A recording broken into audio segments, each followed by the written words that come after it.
This is an important message, public safety message for the public. I guess first and foremost, mistakenly released. What happened? Well, certainly we've been talking with Warren County.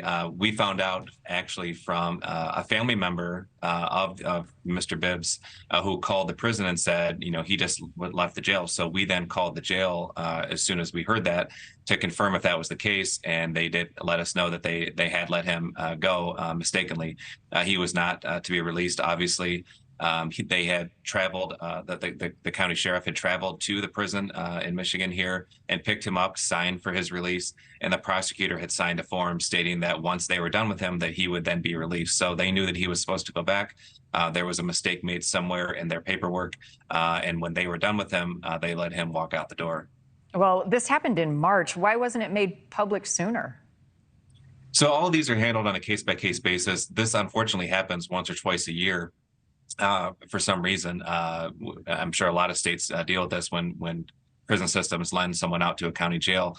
And in most cases, either the individual will return themselves, they will call and let us know that they were mistakenly released, or sometimes they'll even tell the jail, I don't think you're supposed to let me go.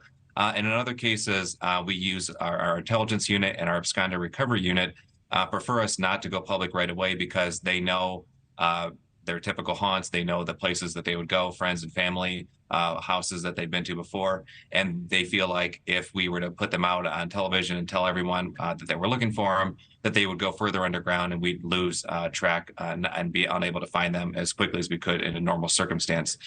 We did that in this case, but ultimately we felt that it was best at this point to have the public's help and looking for him. And it's my understanding you believe he left Ohio and maybe headed to Michigan? Yeah, we have some intelligence that let us know that based on the few phone calls that he made before the jail let him go, that he was looking for transportation back to Wayne County. And we have some further intelligence that leads us to believe that he is in the Detroit area. And we're hopeful that with the public's help, we'll be able to locate him very quickly. So carjacking among some of his past criminal record and history, does he pose a risk to the public right now? What is the concern and message to the people in that community and surrounding areas? Certainly, if you've seen him or if you know where he might be, we certainly ask that you call 911 or call the phone number that's in our press release, a tip line to let us know.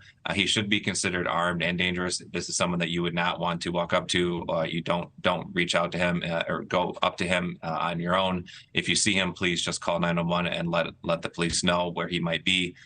He has had a number of instances in the past where he's used guns as a form of violence. He's shot out tires of individuals. He's physically assaulted a female in the past and other members. While he was in prison with us, he had been in several fights, and including once assaulting a staff member. And so he should be considered armed and dangerous. And we do want him to be back in custody as quickly as possible. And the messaging also for anyone who's helping him right now. Absolutely. He certainly is facing a potential another 5 years in prison. This would be deemed an escape because he knows certainly that he was not to be released, and he knows obviously that we are looking for him. And so he should have turned himself in immediately, obviously, but certainly by now. And so he is facing an extended prison sentence for this, what would be considered an escape, even though the jail did let him out. And certainly anyone who's harboring him or aiding in his escape in any way could also be prosecuted as well and find themselves behind bars. This was a bit unique that he was released mistakenly, but we've seen other cases. I just mentioned the one out of Philadelphia of prisoners escaping. We've had a number of other ones recently. Is this indicative of a larger problem within our correctional facilities right now? I wouldn't say so much in the correctional facilities. Again, other states do things differently, and counties all operate independently. We have 83 counties in Michigan. The jails all operate independently and have their own systems. And I can't speak for Ohio and how they operate. But certainly if someone is released in a jail in Michigan, or certainly from prison in Michigan, we run what's called a lien check, and that would certainly show that an individual has an active prison sentence. Again, I can't speak for what was done in this case by this county jail in Ohio.